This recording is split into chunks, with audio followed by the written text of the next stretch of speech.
You're really going to push it to the wall, aren't you, folks? Everybody's just going to watch this thing roll on them. And it could have been stopped so easy, so fast. And it's just going to get worse. Things are going to happen to us.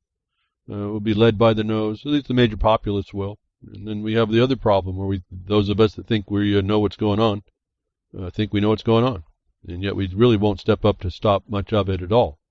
And we find out, I'll tell you, if you don't believe me, and you'll realize this when you get involved, you really don't even know how to engage the whole entire system at all. And so I ask you, just keep engaging. You'll start figuring that out pretty quickly. It's not a question what I bring out. You'll see the truth of it as soon as you get engaged. And if you don't see the truth now, you're not engaged. It's pretty simple. Like I see people talking about, I'm awake now, I took the red pill, and then they say, oh, they're alt-right. That's not the red pill. That's just another function of the mind control. As soon as the Matrix is not a movie. You have to literally unplug to find it. You have to then be able to go through that system in order to command it. Jumping from one side to another is really just doing that from the frying pan to the fire almost, because then you think you got it all handled, and you really don't.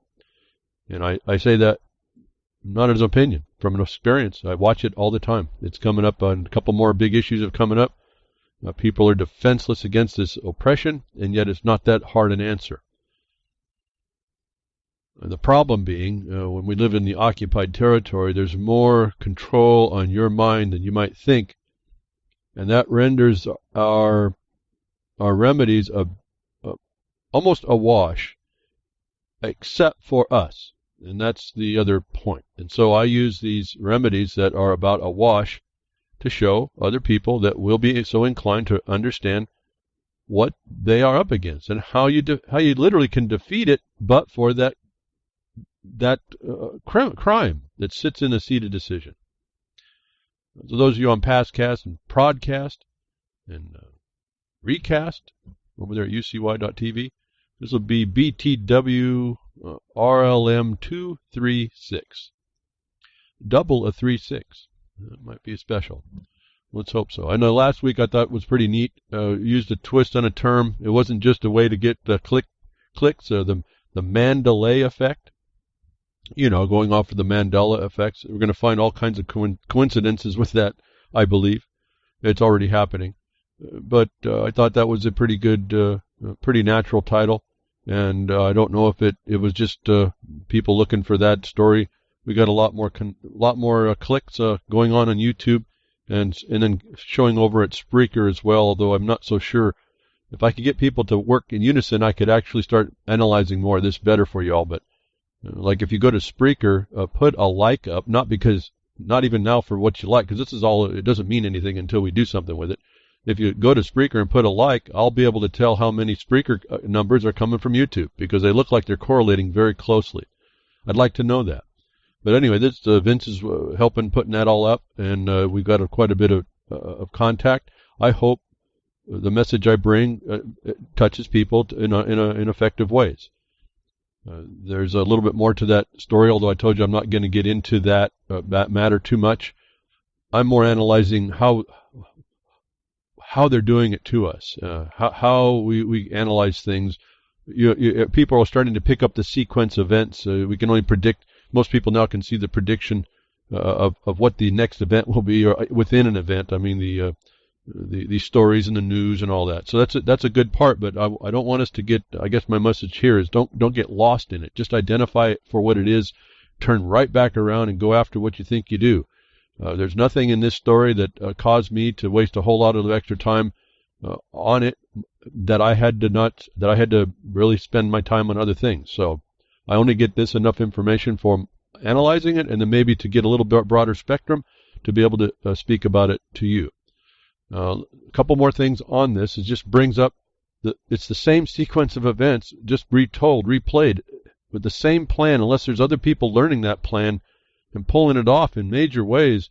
My inclination is to believe it's the same group pulling off the same same plan. There's only going to be a few people that have the ability to do this, but not unlike 9/11, where we heard that even the airlines were putting their in the stocks. They were betting against their own stocks right before trading was going on, right before the 9/11 thing.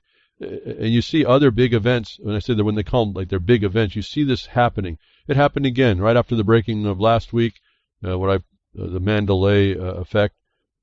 This comes out.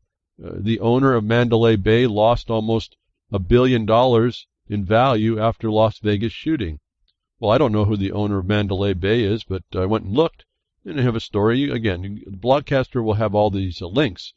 They go through the story, and they talk about that I'll just read from the top. After police say 64-year-old Stephen Paddock, remember, the Paddock is a place they lock you in, and you were shot by someone with the name Paddock was pretty, I don't know, folks. It's just too much. There's more coming, more names that are just too much lock and step with this story.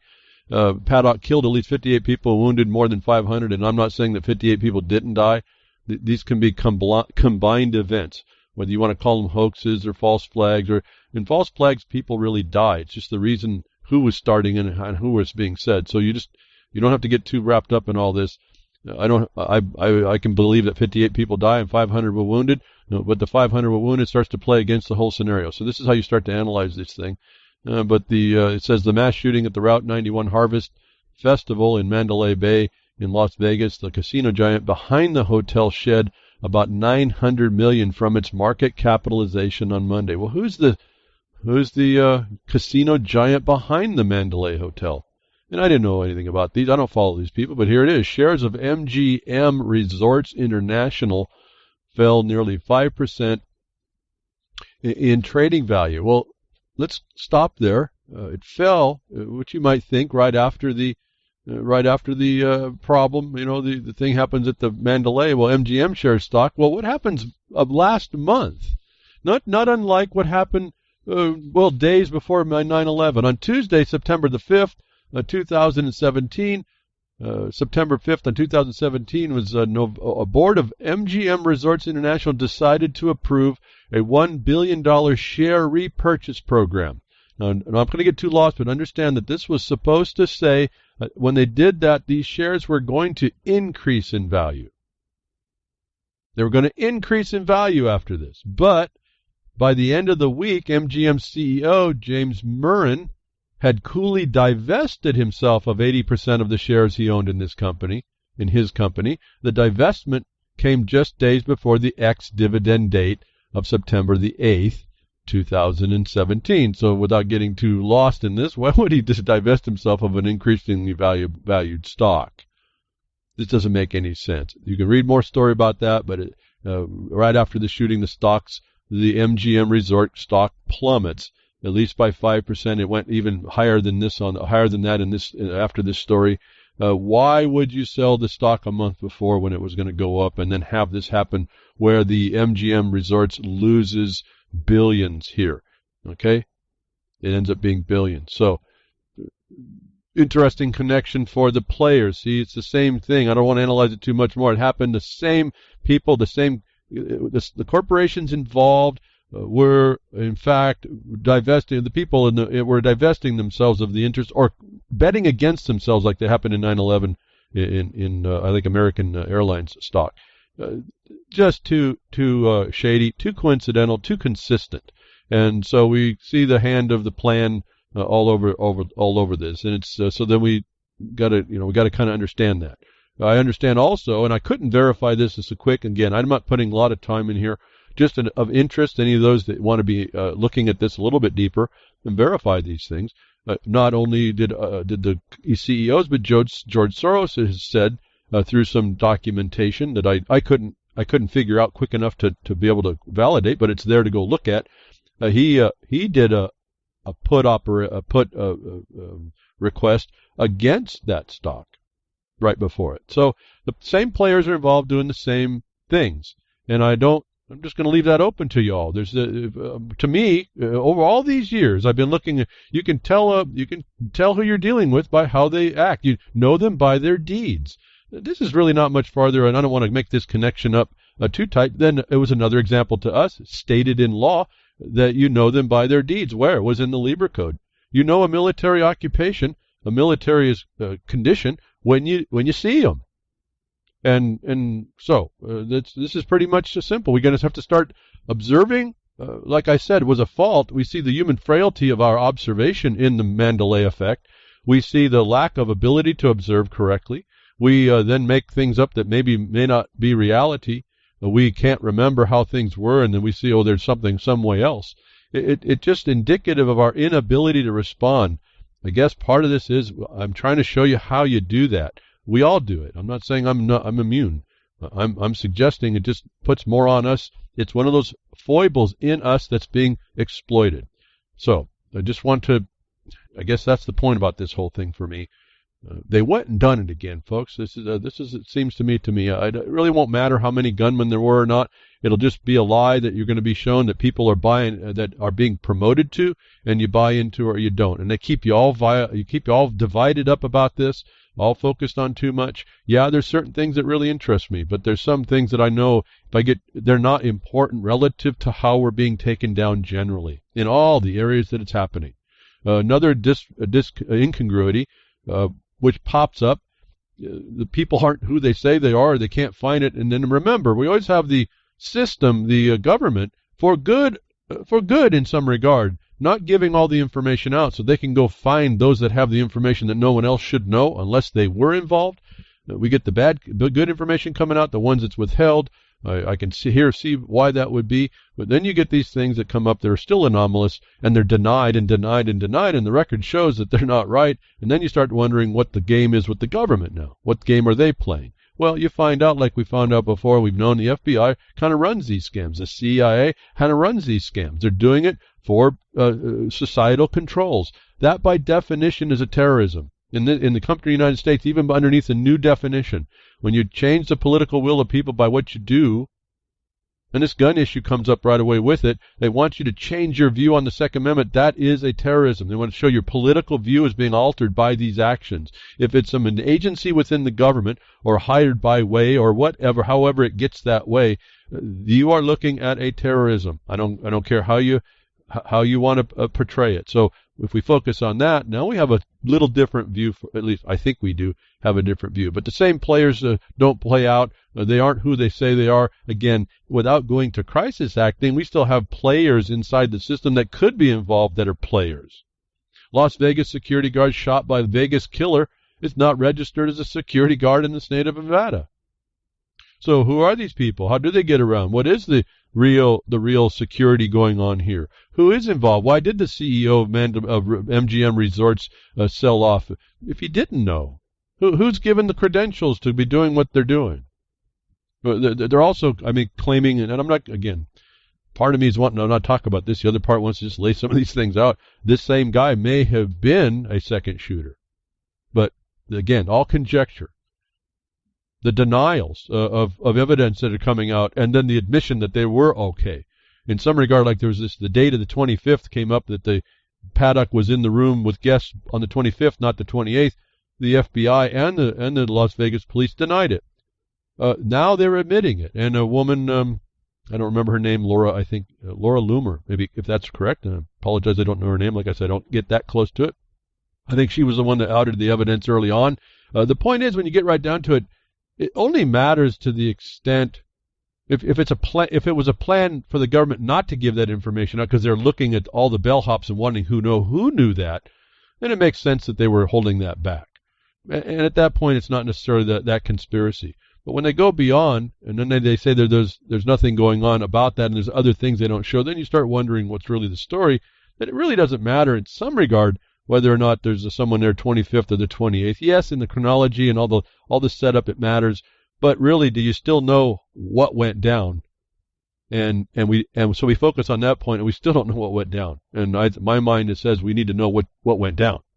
We need to know why, not because we need to be able to that we can predict we're not going to ever predict this stuff ahead, this kind of thing ahead of time, but we can see the wrapper on it and identify it really quickly. And once we get motivated and actuated as a people, we're going to be hitting the more important points immediately. We're going to be going after these things. We'll be jumping all over it and holding on to with both hands to stop these psychopaths that are in the system, to try and get your government to change really quickly and giving you up to it. But again, as I've told you, look at everything that's going on as evidence, if you will, and you can pull it together. Dianne Feinstein, even, this is a woman that went after assault weapons. She even admitted, and I would bring this out as a fact to present to anyone, that she says no law could have stopped Las Vegas gunmen. Yeah, there's a lot of reasons why that's going to be the fact, but now she's admitted it, even though it's the staunchest opposer of the Second Amendment, though she'll deny it, agrees no law fixes this. So it's very, here's evidence, folks. You can hold against this whole thing, going against trying to alter your society in ways that are more dysfunctional even now. And remember, you're going to be underneath all of that terror, literal terror, unexpected. You won't, we'll all be able to looking around and things, but you'll be underneath that until they've got their way, or until you start stepping in to stop it. So there's no law that can stop this, which would have been common sense. She wouldn't have said that before. Something's afoot here. Something's going on, but we need to be more aware of it. I'm not thinking any one of you anywhere would be a victim of any of this. It's the point of the societal impression that it makes, and the system of control and informational control that goes on.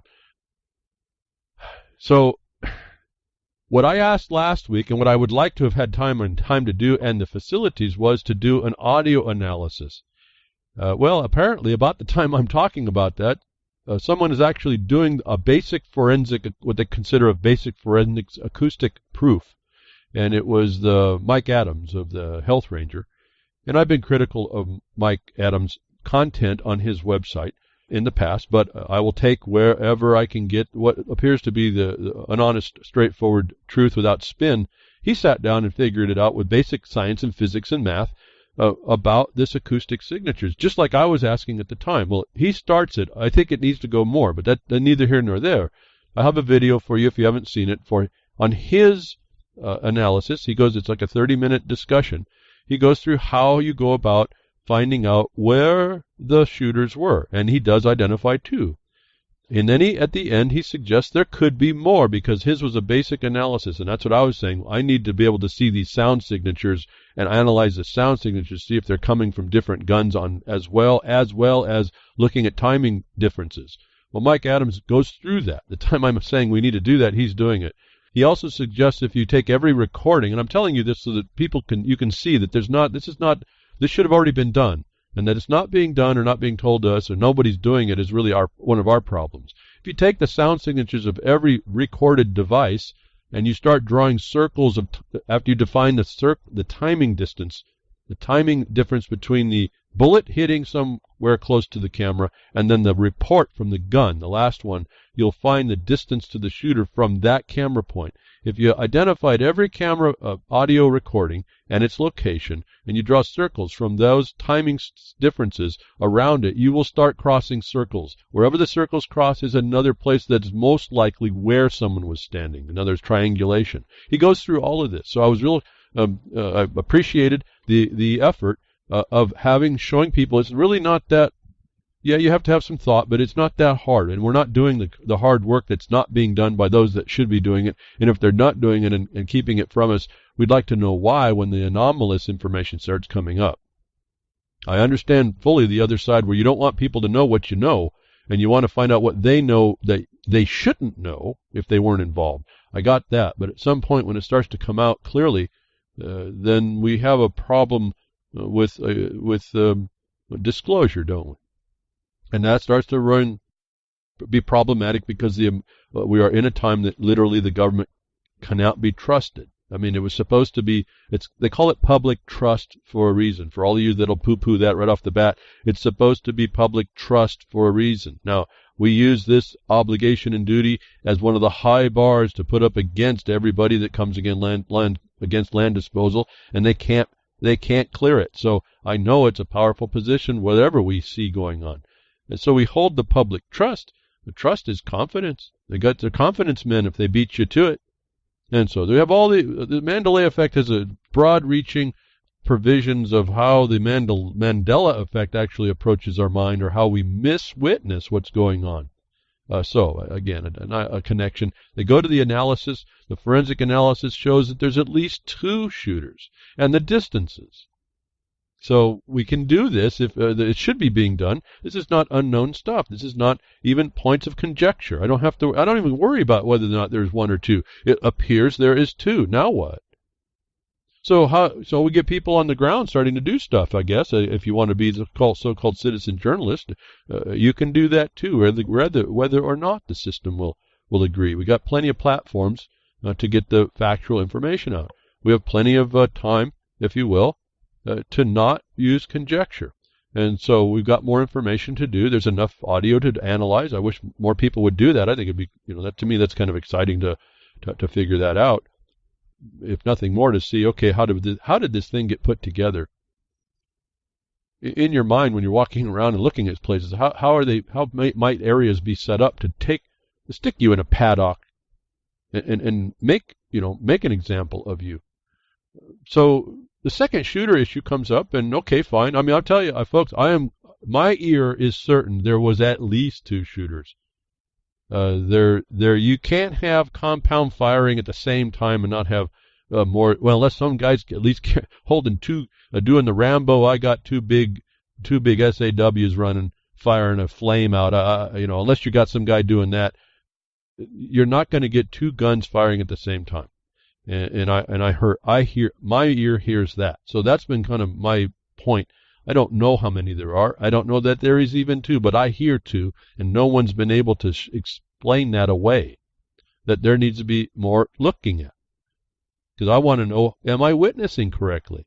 Or am I going to cause a future Mandela effect for myself? Oh, I didn't know it was like that. I thought it was some way else. And so this is a test on the powers of our observation, which I find are really frail at some point. And that's the things I tell you. Those weaknesses are what is used against you, us, all of us.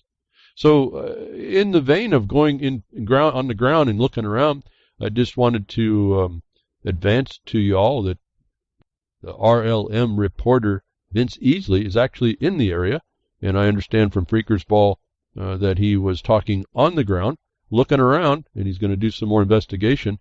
His preliminary investigation is there's evidence in a building called the Tropicana that is within the distance that is identified by Mike Adams, and it is facing the area, and it has some windows that have shadings that have been torn, and the windows open. Not that there were shooters, maybe just observers. The point is that there's another analysis that can be done, and Vince is over there kind of giving that report on Friday. And so this is what we can start doing to pull together, start looking at evidence. To me, it's all just conjecture until we get more facts, and we start qualifying everything. If you were interested, at one level, I'm not interested. To tell you, really, I'm not interested. I got some people, we got people around me, property, all these laws are being dissolved, people making decisions in the seats of decision, literally hurting people. It starts building to kill people.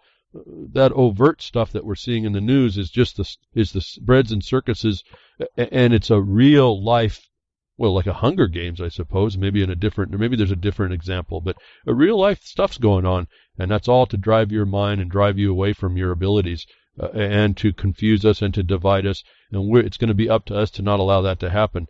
A contingent of us will have to do some of the hard gumshoe work, and minds of clear critical thought will have to apply all the facts critically and honestly, not make conjectural statements. So part of the continuing story is unfolding over there, and it's not just identifying that it's a psyop, if you will. It's a setup. It's a terrorism to change your views in the world or to get you to conform in a certain way. It's our understanding that we are subject to that. You're not a subject. You're subject to that.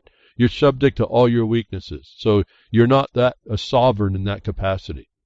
So I've tried to break down some of these ideas that have simple words that people try to take on that really don't work. We have Everything's in context, I guess, I suppose. You are sovereign over yourself. You may not be sovereign to your frailties about that, though. So everything in its place.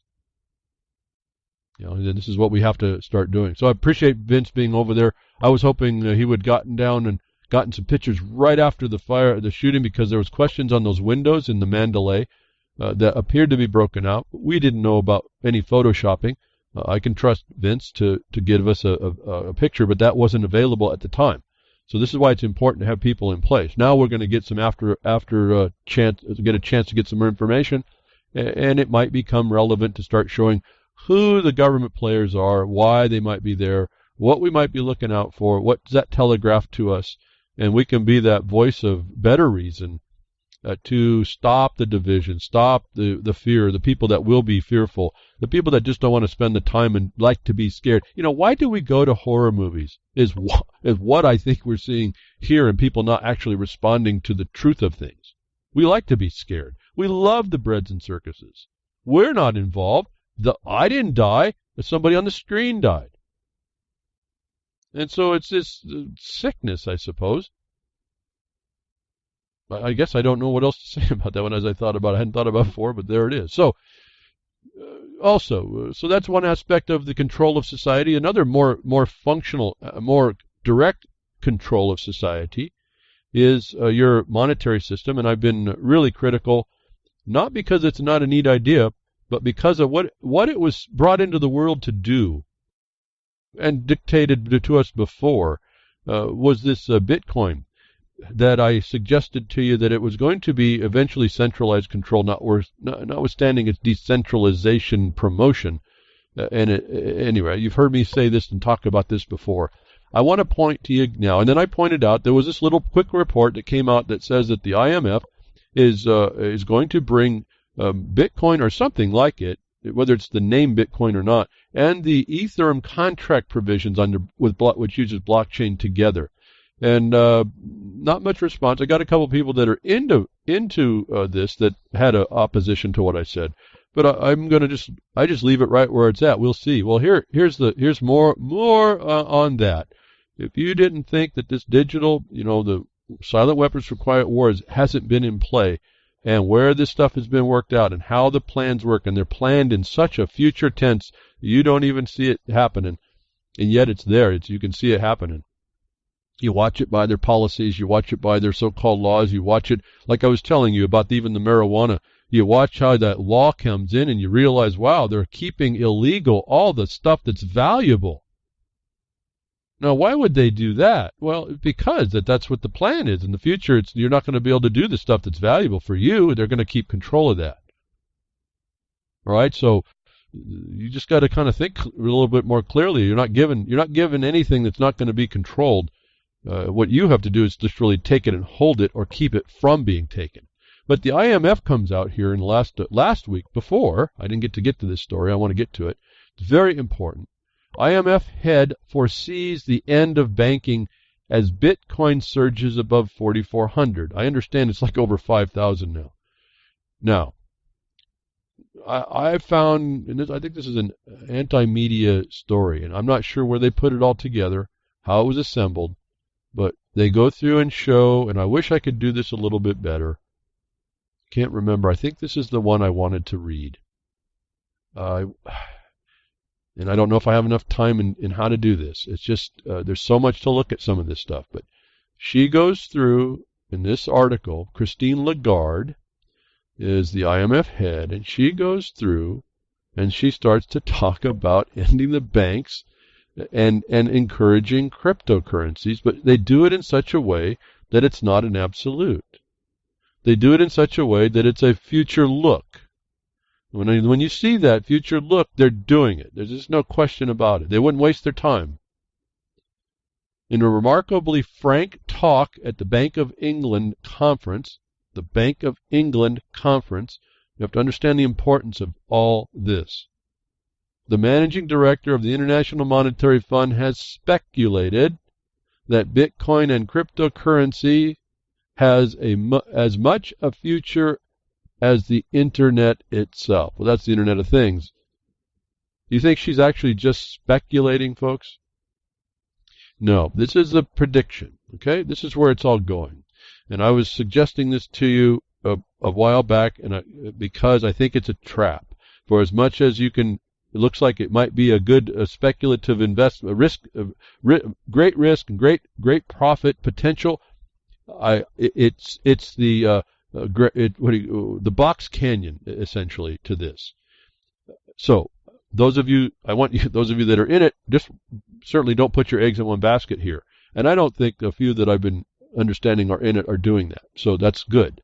But we have to not be persuaded too much. But this is showing where societies are going, notwithstanding all the problems we've heard about it.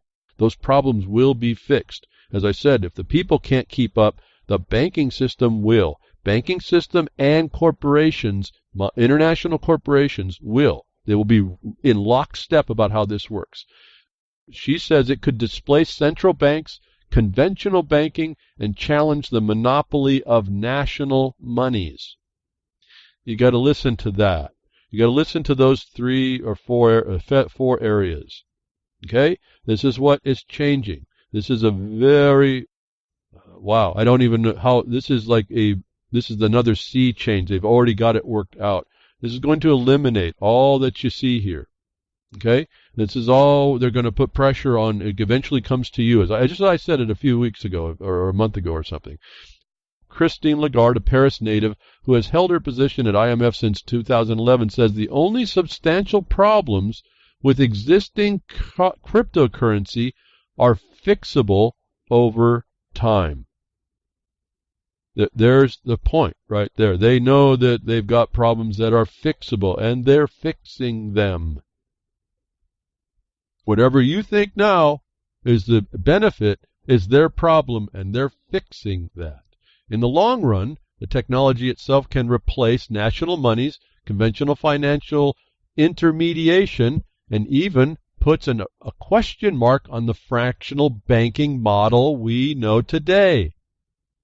Puts a question mark on the fractional banking model we know today. So all your fractional banking knowledge and your opposition to it is going to be irrelevant real soon. You have to understand, it's what I keep saying to you, be careful what you fix in on. This is a moving target, what they have. They're going somewhere, and they got a plan for it. And if you don't start anticipating the plan, you won't be able to put your target on the right spot if you're going to be a sniper. And that was another thing, I guess, before I go to, let me finish this if I can get back to it, about this other stuff. But in the long run, the technology itself can replace national monies and conventional financial intermediation. The intermediation is what they're going to do immediately because that's internal to the system. Okay? Internal to the system. They can do that really, really, really fast. So you're not going to see any of that. If you're going to have any control of it, you're not going to have any it's not going to affect you. Well, it does affect you, but you don't know it. You don't know how they're affecting you because what they do is they control what comes out of that system to you. And so and most of us won't be doing all that, so we won't even rise to the level of an awareness. In a lecture that chastised her colleagues for failing to embrace the future, she warned that, quote, not so long ago, some experts argued that personal computers would never be adopted and that tablets would only be used as expensive coffee trays. So I think it may not be wise to dismiss virtual currencies.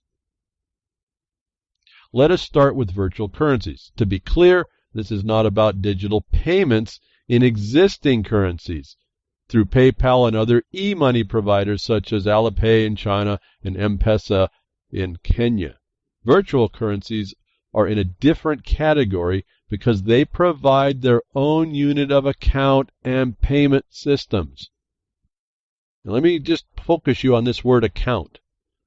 It's the one they control in you.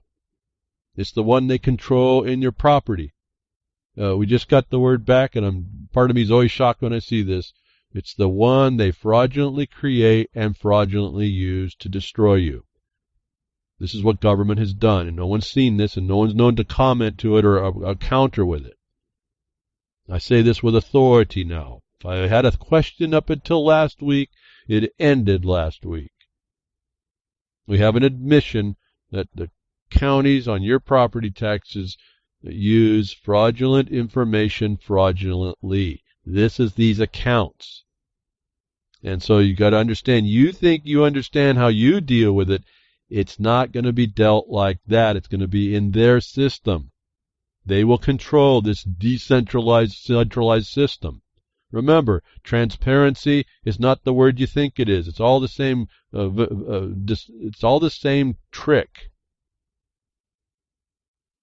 This is not the words they use or what you think they are. They're the way they use them against you. Transparency, they're working right in front of your face, and you're there. That crime is transparent to you. That's how this starts to work. So people that argue with me are just, I'm really dismayed for them, not for me. I see it. I'm not going to be the guy that goes out and speculates and becomes the $1 million jump out just in time, maybe do the put call against the currency. I'm not going to be that guy, but I can see that that's what this has to be until it's a trap. So virtual currencies are already considered in a different category. So I guess I'm reading this now, and as I'm going to continue, because everything she says, almost paragraph by paragraph, as a lot of these, I'll call them the gurus are, the movers and shakers of this are, they'll tell you pretty quickly what's really going on. They're in a different category because they provide their own unit of account and payment systems. These systems allow for peer-to-peer transactions without central clearinghouses, without central banks. So they already know about peer-to-peer, like everyone know the alt-right, whatever they are, whoever you are. Oh, we got to go peer-to-peer. Yeah, they know all about it.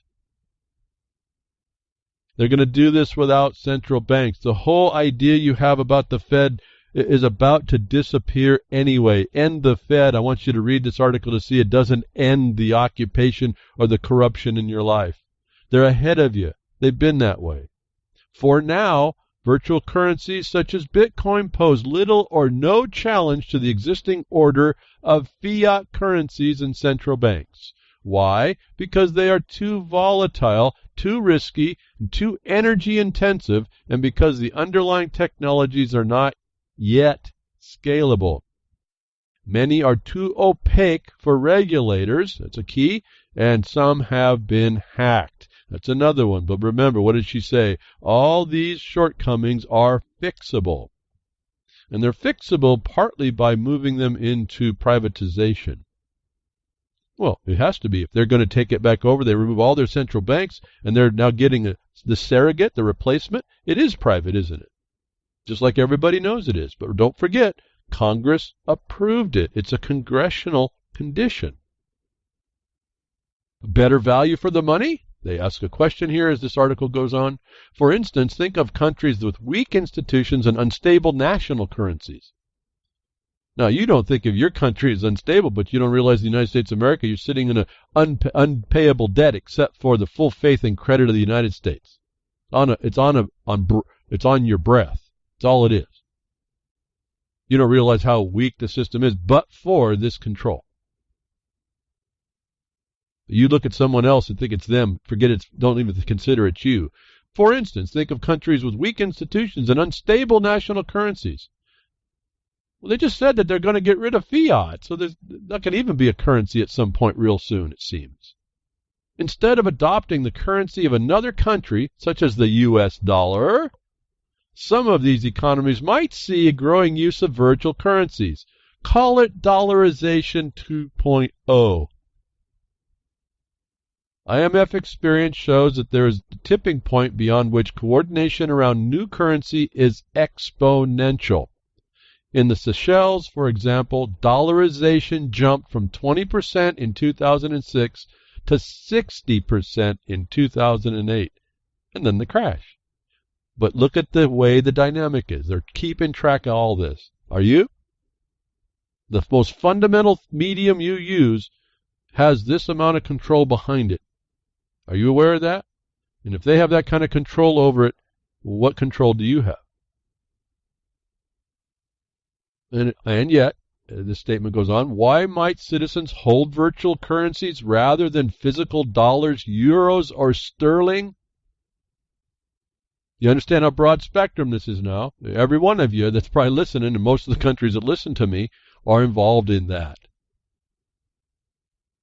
Because it may one day be easier and safer than obtaining paper bills, especially in remote regions. Well, remember the word bills means notes, means evidence of debt. So this new system's not changing that. But it's easier and safer. And that's what everybody will plug into. And because virtual currencies could actually become more stable. How? When they centralize the control. When they regulate illegal, unlawful, everything else. For instance, they could be issued 1-for-1 for dollars or a stable basket of currencies. Well, what's the SDR but a basket of currencies? This is specific to that system. I told you it was coming to do this, that they were explaining would be utilizing Bitcoin, or just more like cryptocurrencies, and Ethereum. It's still blockchain on contract side, combined. And they're going to use that in the SDR, the basket of currency, on an international scale. She's talking about it right here. Or I should say it is being talked about right here. Issuance could be fully transparent, governed by a credible, predefined rule, an algorithm that can be monitored. Oh, listen to the list here, folks. You must take A, B, and C, 1, 2, and 3. Each time she's saying a paragraph, listen to what they're getting ready to control in all of this. Is everything everyone's promoting and what the cryptocurrency and Ethereum can be. Because all that stuff that you saw was freedom was fixable. And it becomes a new freedom, a new frame within which you have a range of motion. Or even a smart rule, in quotes, smart rule that might reflect changing macroeconomic circumstances. For one of my chat colleagues, macroeconomic circumstances. Smart rule, not intelligent, but it's smart. Makes them in control. It's governance talk, right here. We're seeing the whole thing wrapped up in this statement. At the Bank of England. You don't miss the importance of the center of the universe right there. So in many ways, virtual currencies might just give existing currencies, a monetary policy, a run for their money. So in many ways, virtual currencies might just give existing currencies a monetary policy and monetary policy a run for their money. You think that's going to happen without her control? No, they're expecting this horse race. They're going to do it for a reason. The best response by central banks is to continue running effective monetary policy while being open to fresh ideas and new demands as economies evolve. There's the directive right there. That's how they're going to blend these two systems together and move right on through from the old into the new. Question, better payment services? For example, consider the growing demand for new payment services in countries where the shared, decentralized service economy is taking off. That sounds like shared prosperity to me. Shared, decentralized service? Do you hear the trick, folks? Please, don't deny this. If you deny it, I don't know what to say, but you can. You're free to deny it. Shared? Decentralized? This is an economy rooted, this whole thing itself is an economy. Forget everything else. This thing itself is an economy rooted in peer-to-peer transactions, in frequent small value payments, often across borders. Global governance, anyone? Peer-to-peer, anyone? Frequent small payments? They've got it. They already looked into this, folks. It's all there. $4 for gardening tips from a lady in New Zealand, €3 for an expert translation of Japanese poem, and 80 pence for a future rendering of historic Fleet Street these payments can be made with credit cards and other forms of e-money. But the charges are relatively high for small value transactions, especially across borders. So your e-money is actually this system already in play. They've been getting you used to it. And their problem, it has to be they're having another inducement for you. Right now, the small transactions are high value. They can fix that for you, folks. Safer and more secure. Instead, remember, they went from central banking elimination to peer-to-peer centralized non-central banking to now the people. The lady in New Zealand. The expert translation from Japanese in Europe. They're now to citizens. They're down to you. This global structure is down to you in the future. They're already telling the central banks to get ready for this. Instead, citizens may one day prefer virtual currencies. They've already predicted you into preferring them. Instead, citizens may one day prefer virtual currencies since are you missing? Prefer means you consent, folks. It's you plugged yourself in. Silent weapons or quiet wars. They got you. Instead, citizens may one day prefer virtual currencies since they potentially offer the same cost and convenience as cash, no settlement risks, no clearing delays, no central registration, no intermediary to check accounts and identities. There's the future promotion on a platter for you, what's going to be happening. You're going to think it's right as rain. And they already figured out it doesn't matter that they don't have to do an intermediary checking accounts and identities. They've got another way to do it. They've fixed that problem. You think it's safe. You think it's separate. You think it's anonymous. They don't care about it. They've got it already figured out, and they've got some other things they're dealing with. It's coming. If privately issued virtual currencies remain risky and unstable, citizens may even call on central banks to provide digital forms of legal tender. You see how that works? This is right out of the script book. They create this hardship on you, and you just demand it of them to provide it. Help me, help me. And they say, sure. What is this? Like Hegelian dialectic? This is the way problem, action, solution. Everyone's talking about. Everyone knows about it. Should I mention his name? Alex Jones has been promoting this the whole entire time, and everyone says, yeah, I can repeat those 3 words, not knowing they're already in it. They're already been. Their nose. I'm going to tell you, you got your ring in your nose. You're an accessory to the crime against you. The alt-right can't see you any different and any better than the alt-left. You're all looking at a blind eye, and the other one's looking the wrong way.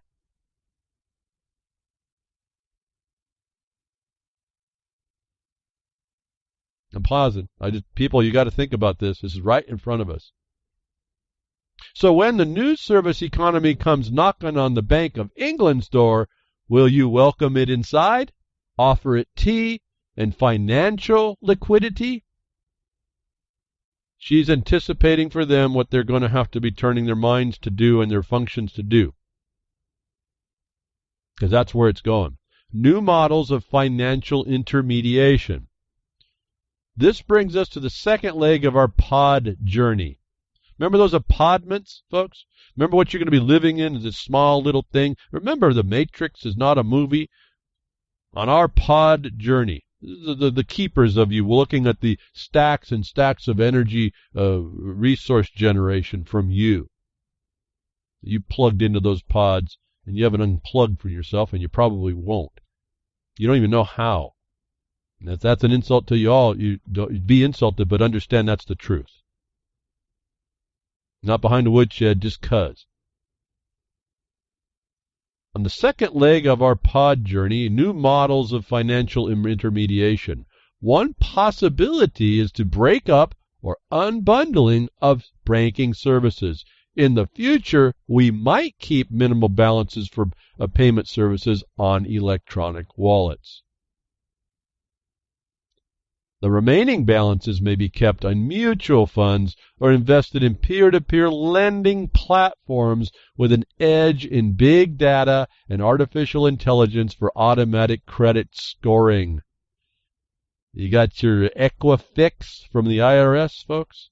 You think this is not big-time global control? What have I been saying for years? Big data, watch out. Watch out, the private big data is going to be worse. They're telling it to you right here. But it's all, remember, these corporations are all driven by laws local to a government that does have control of that. So don't ever forget the connection to the government always, and in particular with the full faith and credit of the United States and the dollarization of the whole globe. Realize they didn't change it. They didn't talk about it in any other fashion. It's not going to change its name. It's still going to be dollarization 2.0, nothing else. So how do you like that for automatic credit scoring, folks? And they're going to take any of your extras and they're going to put them in mutual funds, which you won't ever see. They probably already do that now. I think they already partly do that. This is a world of 6-month product development cycles and constant updates, primarily of software, with a huge premium on simple user interfaces and trusted security. Make it simple for you to get in. And they're on the pulse of this turnover. They say that the bulk of it is in software, but not all of what they do for product development. Their product, which is your servitude, globally. So some would argue that this puts a question mark on the fractional banking model we know today if there are fewer bank deposits and money flows into the economy through new channels. That's a dismissive statement if you don't get the tone. They're not. That's irrelevant now. They're moving on, folks, and you're going to be moved on with it. Next question that they're approaching here is how would monetary policy be set in this context? So we have fiscal policy, and now we're on to the monetary side. They're covering the bases in a speech before the Bank of England. Today's central banks typically affect asset prices through primary dealers or big banks to which they provide liquidity at fixed prices, so-called open market operations. I hope you got a whole lot of that. Boy, that's a full sentence all by itself. Remember, the assets are really these debts. It's the ability to move this debt around. That's part of how that works, is you have to keep it moving. It's a big fraud on everybody. Everybody's subject to it and subject by it. And that's why I keep bringing it up. It's not a total answer, but if you go to start moving away from this and into having to make deals with somebody face-to-face with silver coin of the right value, not the face value, obviously, and possibly gold coin for your bigger purchases, we're going to be able to weather some of this, I suppose, but I don't know that enough people are coming along. How many years have we been looking at this? And we just don't hear the infrastructure being built for the old way, the tried and true hand-to-hand oral contract, commodity to production to user to needer, whatever you want to call the recipient of the production, paid for in a substance equal to what they've received, not as a debt, not as an outstanding loan asset that they continue to bond up because it's a debt instrument that they can do it. Today's central banks typically affect asset prices through primary dealers and banks.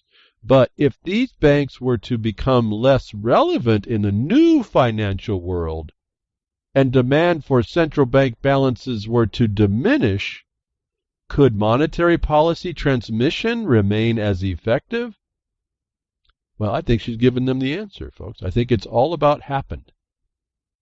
So, I read quite a bit of that.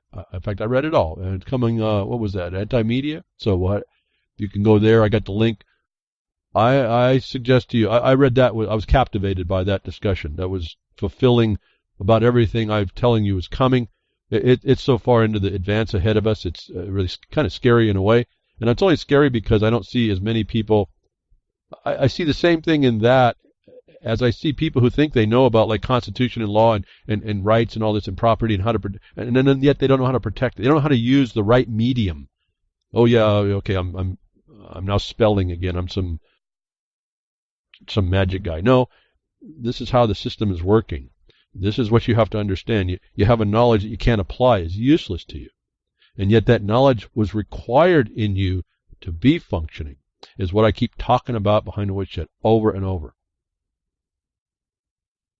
And for as much as a few people will disagree with me, it's coming, folks. It keeps coming over and over. Before I move on into the same, I'm going to show you how what I was speaking to about Ethereum and Bitcoin is in the world. It's happening whether or not anybody wants to agree with it. The corporations are doing it. I wanted to touch a little bit, and I forgot to do this a little earlier, about I did mention it, I forgot to follow through, about like on Spreaker. If you go listen on Spreaker, put a thumbs up so I know that you were actually listening there and not from YouTube. And if you go to YouTube, put a thumbs up there. Normally I get about 11 or 12 or 15 thumbs up, whatever they are. It's not that many. I'd like to know that because it keeps me on course on the thumbs up. If you could do that, if you go on Spreaker, if you do it this week, I'm not looked at them as any indication more than you were at Spreaker or you were just at YouTube. And I want to do a correlation between these numbers.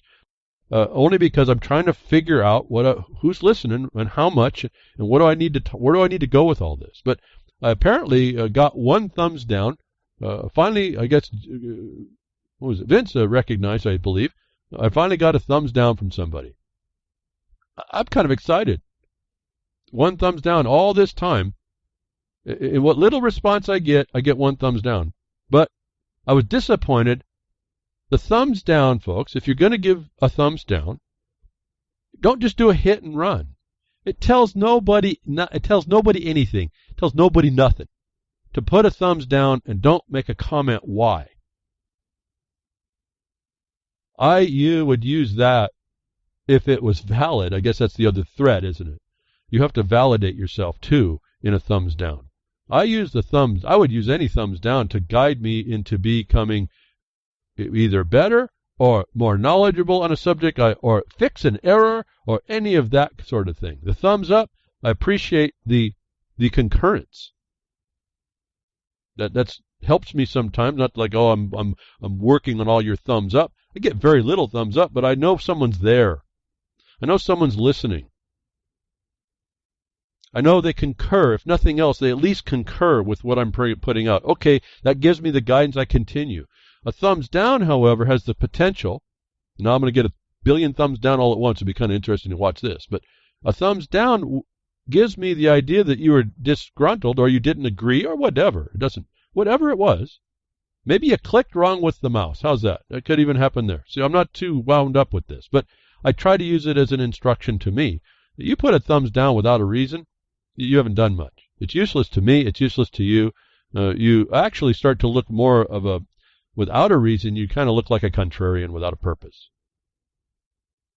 And so I guess I want to touch that a little bit, because not that I have to see all the thumbs up. I'm trying to figure out how to get at y'all, folks. I'm trying to get at you.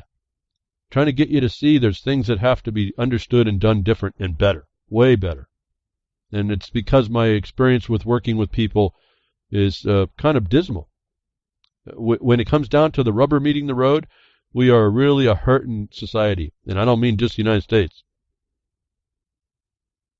We really have to raise that bar for ourselves, and that will require that those around us that look to be our so-called, or profess to be a leader, will have to do a whole lot better. A whole lot better. So let me appreciate the little bit of time here that you listened to that about the ups and down votes. I try to see what I can out of them, but I'd like to see more comments if you have a problem. A difference of opinion, well, we all have that. That's not what my concern is. That's not what my interest is. I'm trying to find out what it is that I can do to bring a more workable or amenable or relevant subject matter every time I do this. So moving over into telling you that there was confirmation proof that the IMF was running into utilizing blockchain technology, and whether by currency or by contract or both. I ran into now here, we come and following through. A BP Tech chief says blockchain could give company competitive advantage. British Petroleum, now remember the connection here, the Bank of England and the Queen's own petroleum company. Remember, we still are suffering the attacks of the Queen trying to take back the South in the Horizon oil spill, remember. Gas and energy giant BP believes the use of blockchain could give it a competitive edge in the market, according to its technology head. Many-headed Hydra, I suppose. Speaking with the Financial Times, head of technology David Eaton struck an optimistic tone amidst working with fellow energy firms Wine, Energy, and Eni Trading and Shipping, who together with BP have been testing the tech on an energy trading platform developed by Canadian startup BTL. Now, we just heard the IMF chief talking about these platforms. Now, I'm a little familiar with them because this is what happens when you try to monetize a mining claim, and you it's a lot of work and a lot of waste of time at some level. But this is those trading platforms in the world. This is how you get out in the world with this with the values that are required to do the work it takes to get the production out. It's like work like this forever. The miner has to go find someone who can usually have the money to develop what it takes to get the mineral out that he's found. This is just how that works. Why I wasn't so impressed about the Rockefeller story and the oil. That's just how that works. It's just what happens. It's just history. You just can't get around that. I can't exploit it as the reason for being in the condition that we are. It's just what happens when you are one guy who finds something you can't develop yourself. You have to go look for help. It happens to come in the form of corporations. In other words, a bunch of people that want to make a profit on their investment in their investments in you. That's all this is really about at that level. So, Canadian startup BTL, it's another corporation providing a tool that integrates this whole thing where companies now are utilizing the blockchain. Following the conclusion of a successful trial earlier this year, the firms involved are said to have been looking for more participants as part of a broader commercialization drive. Now, let me throw in the mix this problem I told you about Clark County, Chicago, and they were going to do this blockchain regarding your property, your property in the tax, in the clerk's office, which is also part of the tax thing. Remember, it's all tied together. They're commercializing those properties, and this is the fraudulent record I told you. We just got confirmation a county agreed they make and maintain and use fraudulently against everyone who comes into their sites. This is all the same, folks. You think I'm talking behind a woodshed? I'm looking out across the globe here. This is how it works. This is the method. They're going to commercialize everything they can get away with, where appropriate. That's the Bar Association's own words. It's appropriate when they get away with it. They get away with their dastardly deed. That's it. That's all the definition really means. So they've already been testing this, folks. Like we knew the Clark County months and maybe a year ago. I told you about that in the news, about commercializing your properties. And while Ayton didn't say whether BP is gearing up to use blockchain on a production scale, he did point to its ability to help clear transactions. A potential boon for one of the biggest companies of its kind. Didn't IMF Lagarde say clearing transactions? This is big connection stuff right here, folks. There are uses for blockchain that could give us a competitive advantage. This is all right. I mean, did they sit in the same office that Lagarde made her speech? And I found this not in regards to Lagarde as a different place. It had just popped up the same time I read the article right before. I said, wow, these are written out of the same script house if that's what happened. They listened to the same thing that they were doing. This was happening before Lagarde came out and said her speech. If you don't think these are connected, you really have to blink a couple times and look a little bit closer. Blockchain can be more efficient in terms of speed and verification of transactions.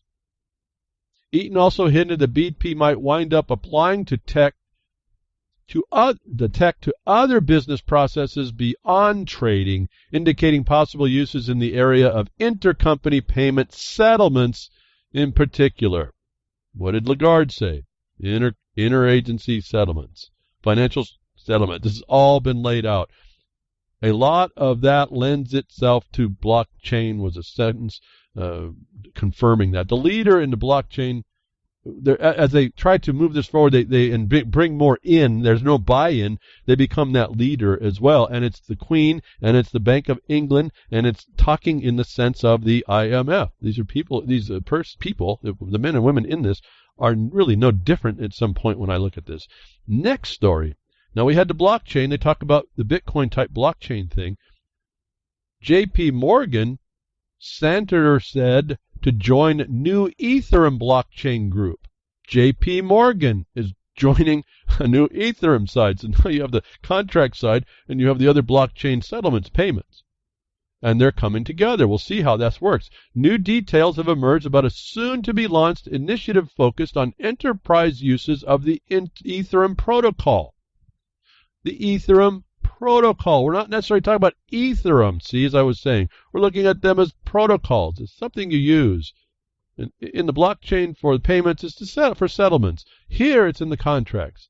Dub Ethereum Enterprise Ethereum, the project's founding membership, is said to include major financial institutions, tech giants, and natural resource companies. According to the sources, participating firms include J.P. Morgan, CME Group, Coronal Mass Ejection Group, wow, that's good. BNY Mellon, Banco Santander, Microsoft, Red Hat, the Linux people, Cisco, Wipro, and British Petroleum, among others. Now, we just heard British Petroleum using blockchain. Now we know it's connected to Ethereum through British Petroleum, and they're trying to get a bigger put in, but they just did the experiment to find out it works. This is a global multinational collaborative upon your future finances, essentially, upon how you will look and deal with the world. Blockchain startups, block apps, BrainBot Technologies, Consensus, it's a felony against you, Nuco and Tendermint, as well as the Ethereum Foundation, the nonprofit that oversees its code creation, are also said to be involved. For all the deniers on that point, and I'm soft on that, no judgment. This is just what's going away. I'm not invested at all. I just look at how this stuff pours out on people and what it's getting ready to do. Here's another follow-up story to confirm everything I said before. Again, it's just out there. Many of the companies on the list have already worked with Ethereum, such as J.P. Morgan, which has developed several projects based in that code base. Notably, Enterprise Ethereum appears to include both existing and former stakeholders in the R3 blockchain consortium. So I won't read more. I think I've read quite a bit. Normally I don't do that much. This was such an important connection and story to show you. This thing is rolling out. This so-called cashless society is rolling out globally so quickly. They've been doing it. That you better really take note and understand what that might start to mean. And in particular, like with the Equifax problem and the IRS stepping in, and they talked to you and they said already that it's going to do with that very same system, what they're doing to integrate you in a way that they got the switch, essentially. They got the switch over you. There's no distinction, no way to, once you're there, there's no way to even, get out of it. There's just no way to make it work.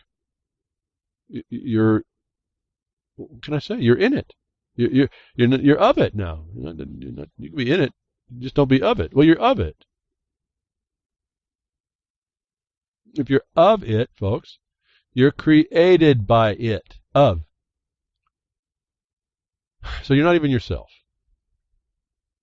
So we heard earlier that this thing is moving, but that the problems with it are fixable, and they find that they need to contain it within the government structure, notwithstanding its decentralized. It's shared decentralization. So that we're seeing how the countries are now moving along and have been. We can go back to discuss how China was given the task to create the global condition where relative to possibly the SDR point and then funneling it down to their people because of a big population. Well, Russia hasn't been on the sidelines. Russia signals its willingness to professionalize cryptocurrency trading on exchange. So now you're watching how they're going to do this on the platforms of the exchanges, and you see the word professionalize is the commercialization of this. That's what that word means. In fact, not that I can remember any of the Russian I was thinking I was going to know more of, but they just the psyche of the Russian would speak more truthfully about this, and they know it's the commercialization. They know it's in the commerce side that's controlled. And so I take a bigger truth on that word actually in that title.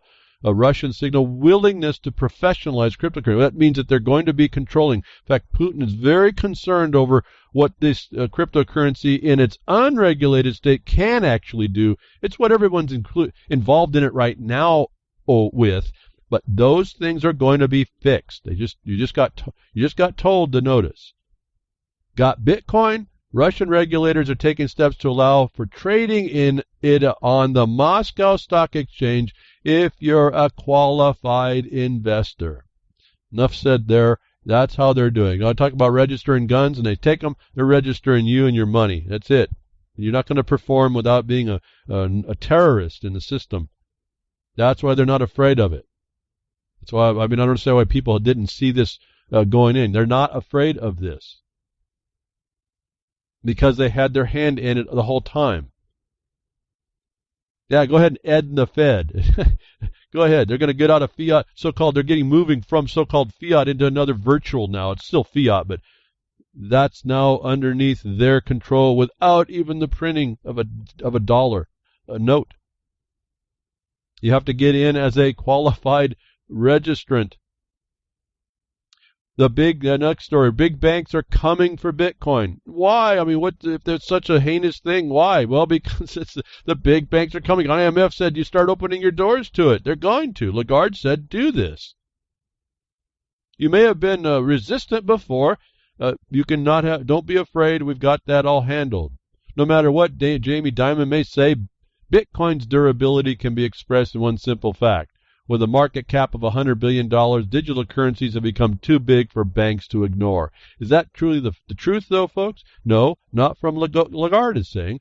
They have already been working with underwriting this entire thing to go in that direction.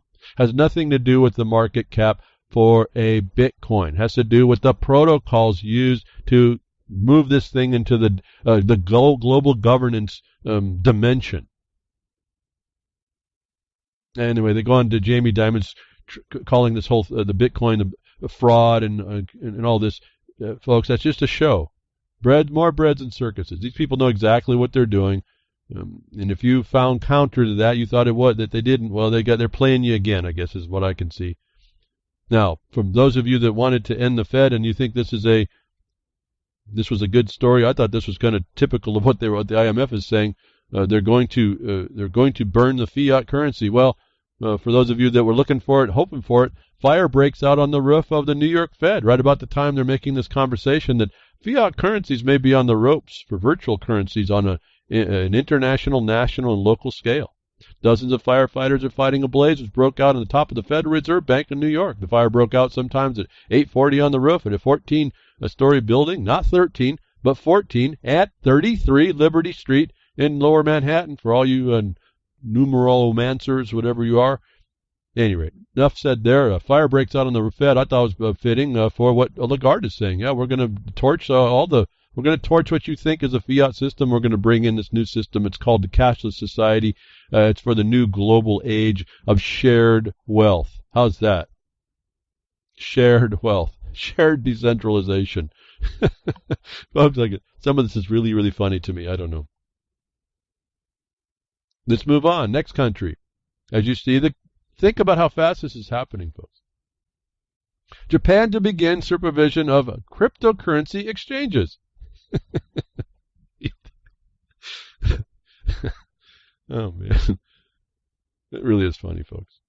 Japan is to introduce an oversight on virtual currency exchanges next month, but authorities are still hashing out how to do so. So that again, they'll fix it. It's happening. The countries are coming around, and it's going to be to their benefit, folks. They're going to be to their control. You are the human resource, and what you got together to make called corporations is out there to outmaneuver whatever you do as long as you continue to allow it. And you can get all involved with your county, your straw man names, all corporations, all this nonsense, or you can figure out that's the tool they're using to kill you with, and you better take that weapon away. You better figure out how to take that weapon away. Otherwise, they're going to kill you with your own voluntariness into what you believe your belief is about what you're doing. But what you feel, and you probably rightfully, because they have you in shared austerity, shared prosperity, which is austerity, they have you into this work you to death. You're a human resource. I work and profit from you mentality. It's there, and we have proof of it now. You can go, Japan's going to bring in this, regulate their cryptocurrency so you all can use it, and you're all going to be registered to have to use it. Japanese woman dies from overwork after logging 159 hours of overtime in a month. I think Japan is like the third or fourth largest economy in all the world. Well, it doesn't seem like it, that little place, but there it is. Japan is, again, how do you think they're doing it, folks? Well, they're literally working people to death. And if you get on your cryptocurrency, they're going to work you to death for virtual currency on top of it. Japan is again forced to confront its work culture after labor inspectors ruled that the death of 31-year-old journalist at the public broadcaster has been caused by overwork. And this is a real thing, not just just wasn't a story. It actually has a name. It's called karoshi, death from overwork. And they can tell you all about it, but these people, these companies don't. That you are human resource. You are animal resource to be used like any farmer. So keep it up, folks. The tales, the stories in our face all over, and we dismiss it at every turn. What they do in the United States, they did it the other way. They got rid of all your benefits by putting benefits to the corporations to keep you only working 29 hours. So you're not working at all. And then you took away your production base, and so you see the end is nigh at some level. They just drag this thing out, and you're going to be spending more and more money to get less and less on less and less capacity and less ability to counter it when the problems hit. That's the other thing. That kind of bothers me more than anything else. You have no internal abilities to do much. I kind of live like that behind the woodshed. There's just no extra. None. I mean, it's not it's not even that you're living on debt. There's just not extra. Nothing can go wrong at all. And I'm almost holding my breath that it won't, but at some point saying, well, that's not up to me anyway. I do what I do. I do it as best as I can do. And I don't try to do the things that most people complain about, like for health and things like that. You hear it behind the woodshed on health things and such. But they'll work you to death. It's not a joke. A Japanese firm fined token sum. Talk about virtual currencies and blockchain tokens. They're already fined the token sum after a woman died from overwork. There's a follow-up story that in fact this happened. This is not a joke. These people are working people to death, or not working you. Let you get fat and happy, so you just you're a nice little pig to go to slaughter. So what about this being worked to death? Wouldn't that woman have been benefited by maybe what they call a pink slip in the United States? You're ordered that you don't have a job no more, like go away, we don't need you. Well, this is what happened in one of the cases back in Britain. In their politics, I didn't quite understand what a P45 was. I'm thinking it was a little bit bigger than my P38 can opener, which I don't leave home without. I haven't been without it for decades. But a P45, maybe it's a 45 gun. I don't know. Well, it turns out that a P45 is a pink slip. Then I got the joke. The P45 prankster Simon Brockton will face no further action, police say, when he attempted during a Conservative Party conference, to hand keynote speaker Theresa May her P45 form, which he was asking what should have been, suggesting giving her a pink slip. So maybe this was an idea, as I'm adding this, if the government's going to work you to death with some human resources, maybe time to start handing out pink slips. Maybe this guy, this comedian, is telling us the truth, giving us the insight of reality. Funny, but not so funny. Maybe it's a solution.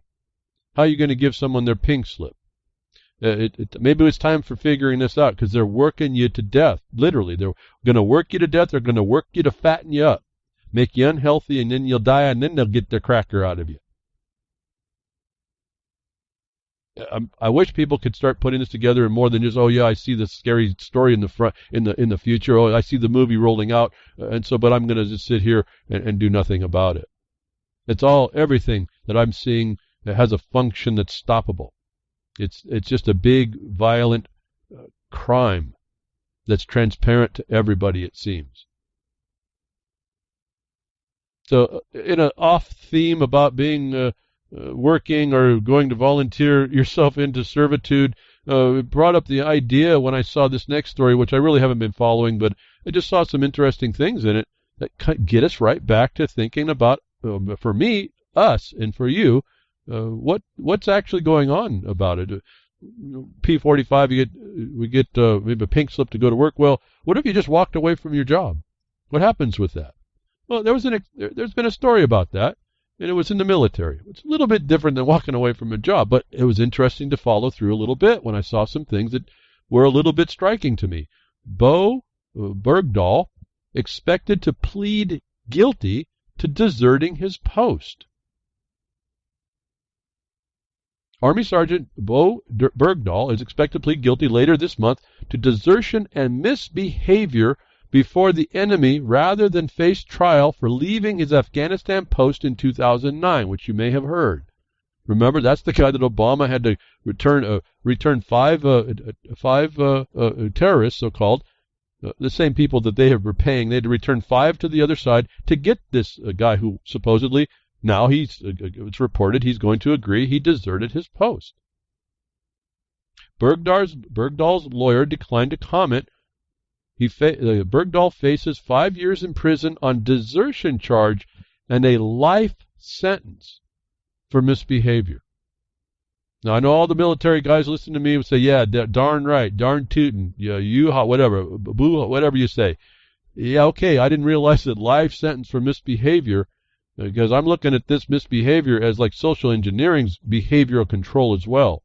And I understand what they're doing there is very serious. I'm not dismissing any of that. What I'm looking at is it just shocked me to see misbehavior could render a life sentence. What is that? It starts to tie together at some point in my mind.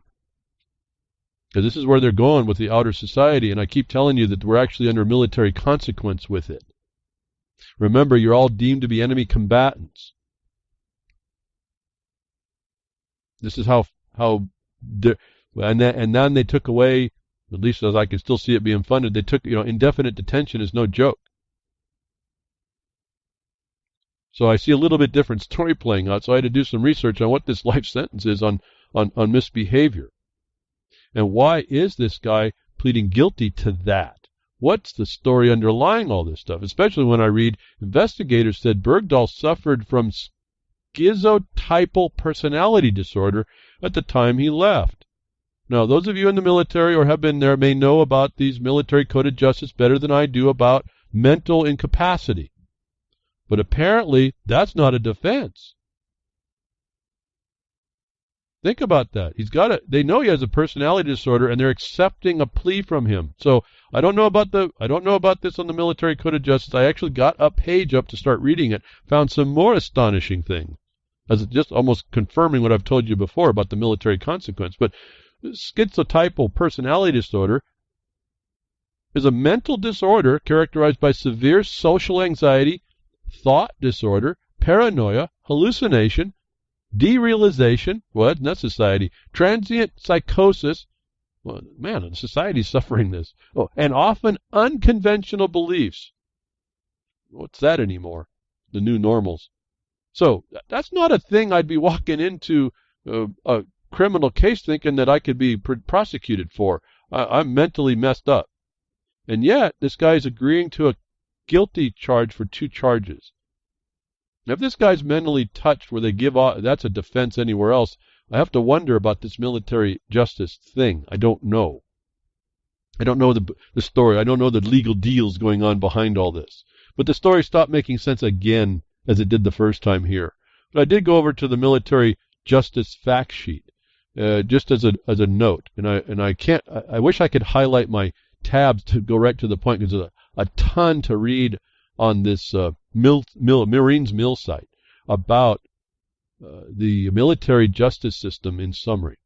What I will just say in paraphrase is, if you look very carefully, you will find them talking about civilians. That's everybody that's not in the military. And they will say, and you will see, that even civilians, even though they say that the military code of justice is at the Supreme Court, they'll mention a couple times the Supreme Court said it can't attach to something not liable to the military code of justice. If you look very careful, you'll see that civilians can be subject, and it doesn't mean you don't have to be attached to the military. And so I can't remember now in this quick time. I went through and tried to find it, where I read in two spots. If you read carefully, you'll see just what I was saying earlier about your indefinite detention and your condition when you come into being subject by what's going on, by what the military decides. This is not up to you. This link should, when you read through it, it's quite a bit to read, but I think it's very instructional, especially where you start seeing, as a civilian, you actually might be liable under the military code of justice. And why is that actually? Now, there's strong evidence. I mean, you'd go a long way to find anybody who wasn't actually tied to the military to be prosecuted, but that's not actually the lowest rung setting of the bar in this code. It's just they haven't effectuated that yet. I was very, very concerned, actually, the way this all rolls out again, to find stuff. It's already been printed. It's already there, that the stuff that they do is and can do is a whole lot more than we have ever been experienced or forced to experience. They can do this at any time, just as I've been telling you. And so they speak toward members of the armed forces, but if you look very carefully, they're talking about civilians that could be brought subject. And it didn't seem like there was that much of a limit. And the only limit I know would be to bring up, as I tell you,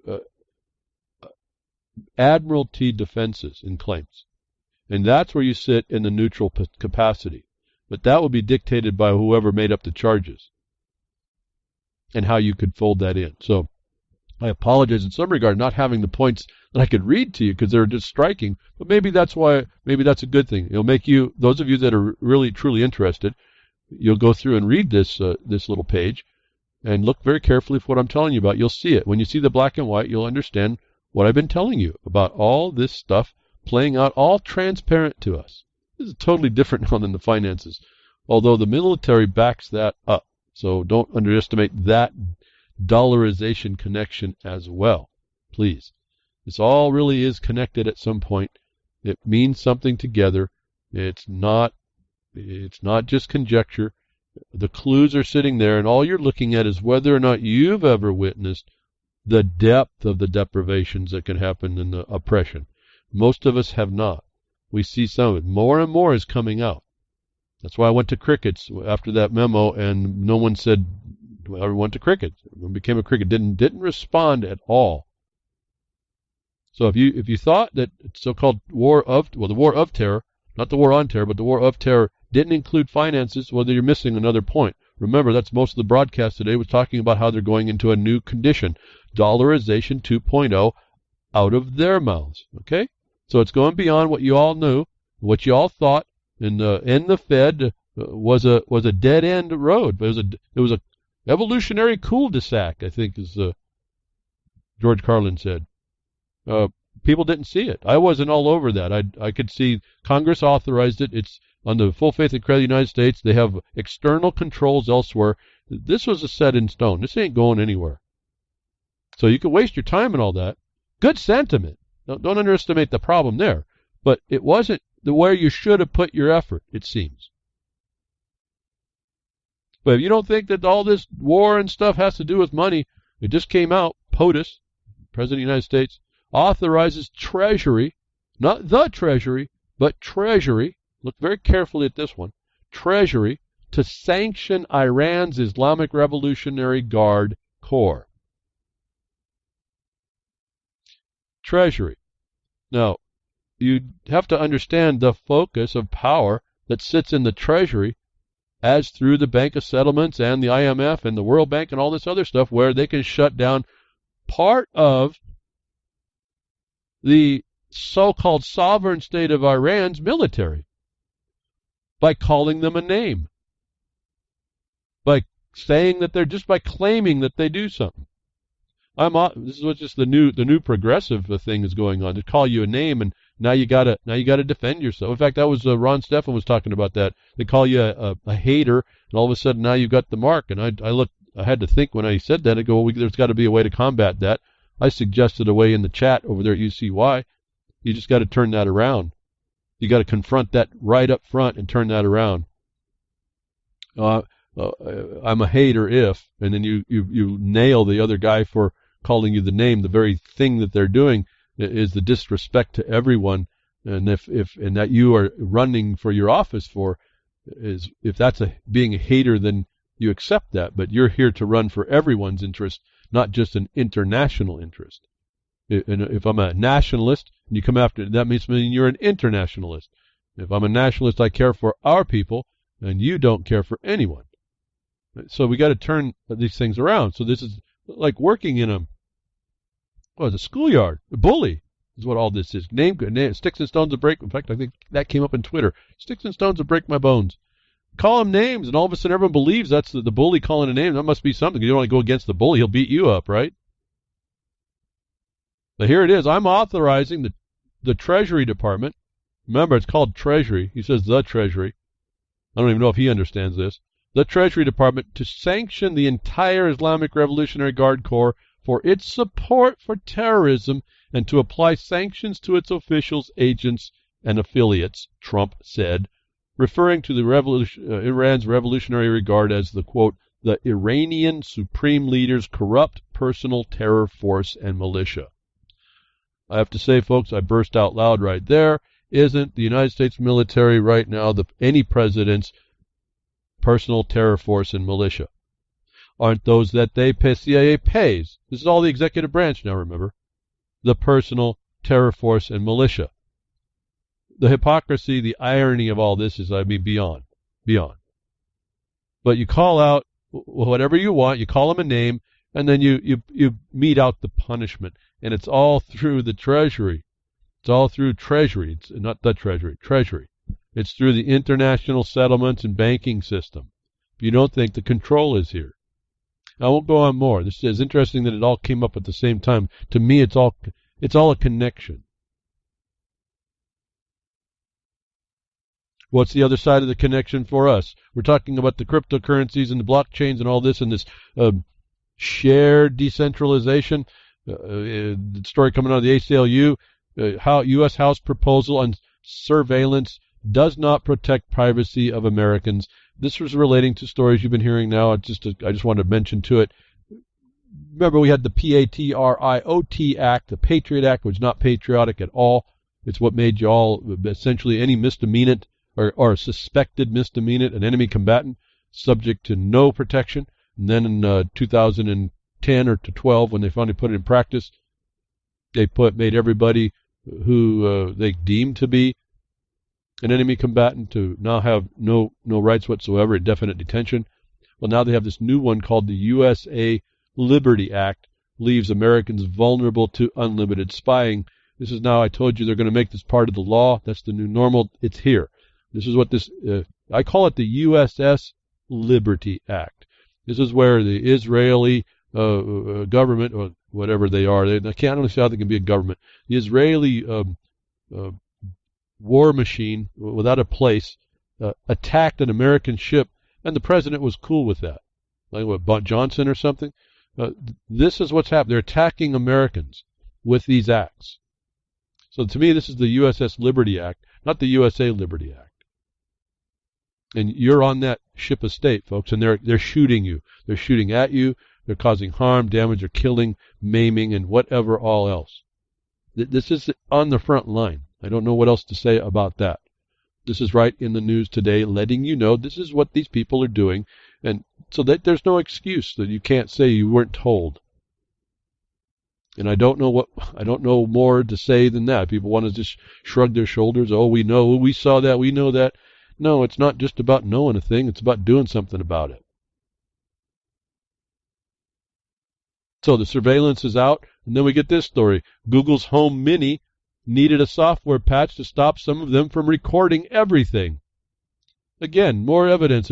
You're not going to be safe from any surveilling technique. Google has the control of your firmware in order to stop it, which means they can take it off whenever they want.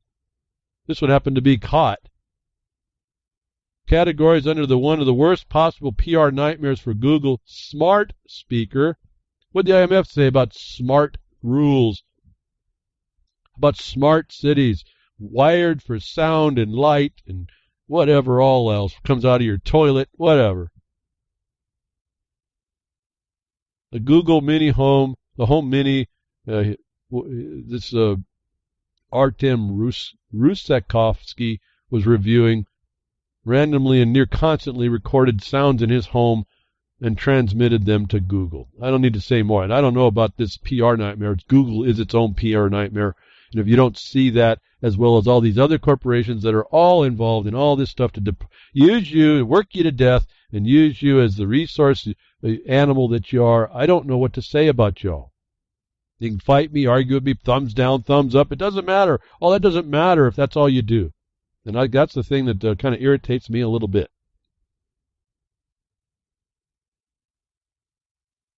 So Google's thing that they had a problem with a switch inside the unit they couldn't fix, whatever. The point is, any firmware can also be hacked.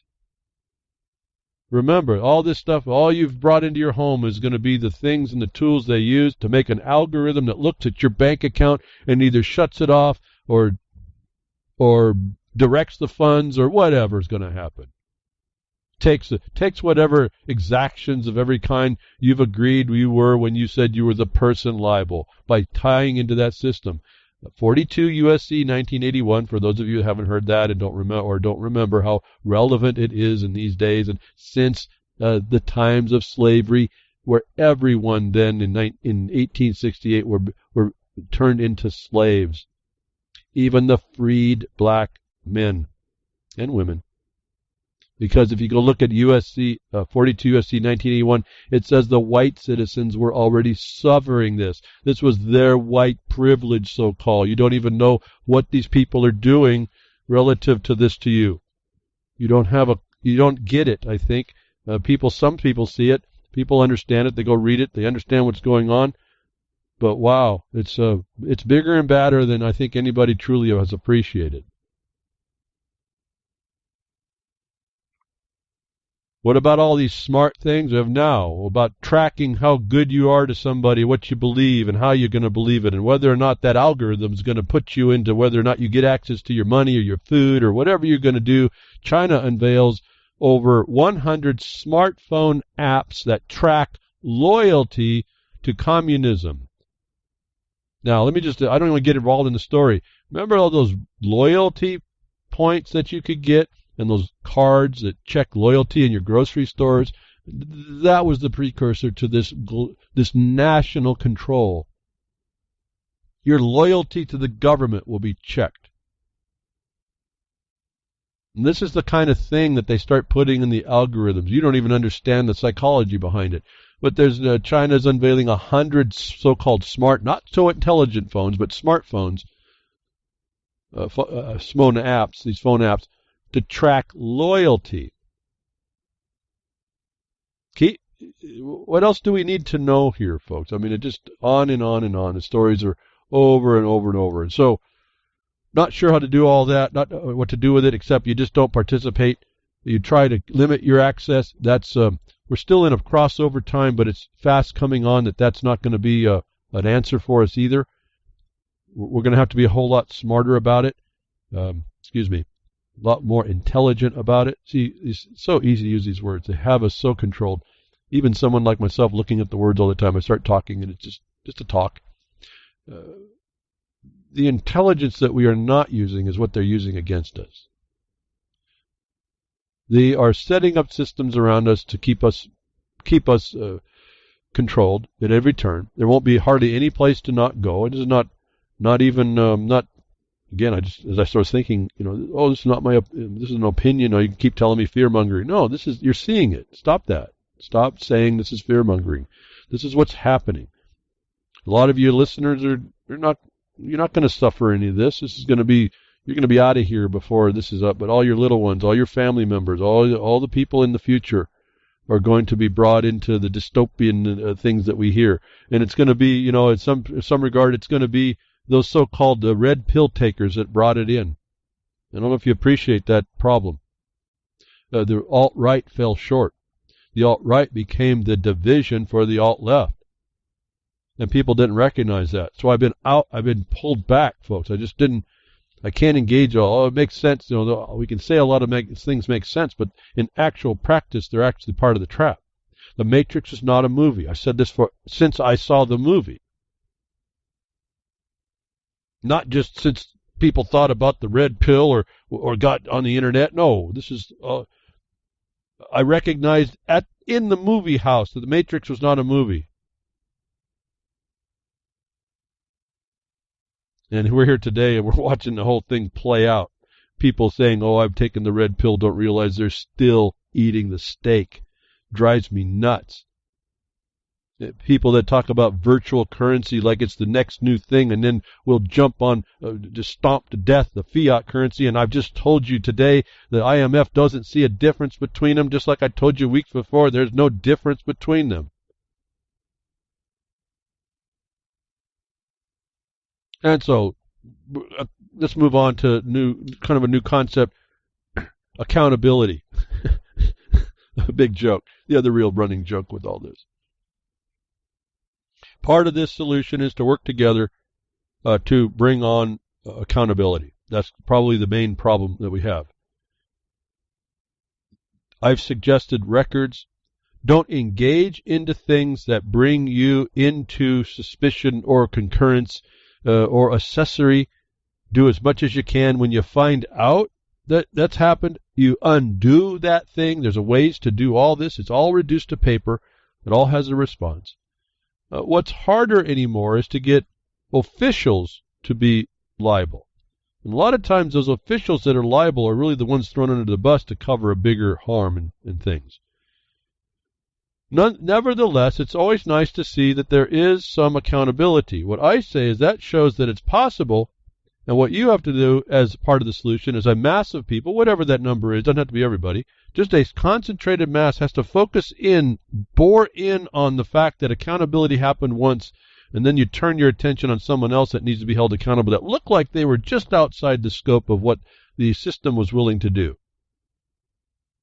This is also part of what we do. We wish we had more people to help, but the few that we have working on this, we slowly turn the attention on those that escaped the first time, let's say. Remember, I told you about us focusing on, let's say, the Bureau of Land, or the Secretary of Interior Department's Secretary, Jules. We asked her to show cause, show us how you haven't committed felonies and treason. And the next thing we got response is so-called Bureau of Land Management Law Enforcement, LEO, and the FBI attacking our chairman. So that we turned the focus on them. They came back with a response. We've had to back off. We didn't have quite enough people to really deal with that part, but it still sits there festering as a festering wound that we're now turning around because, let's say, the Dan P. Love accountability, we're going to turn around and say, okay, you guys just did Dan P. Love. We want you to revisit what happened at Jewel. And why? Not because she's not there, because what she started is still harming people today. How about if we get accountability for this?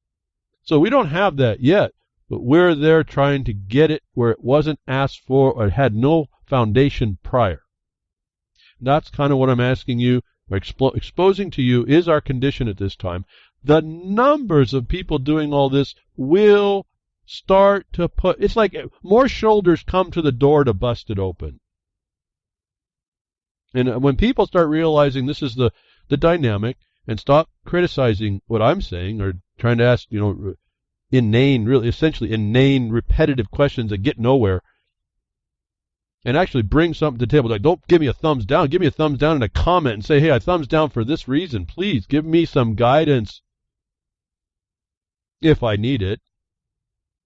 I don't think I talk in so many absolutes, except that the one that we don't move and don't act, we're wrong. We're in the wrong. We're become the accessories to those that have to plan against us. Their plan is our problem.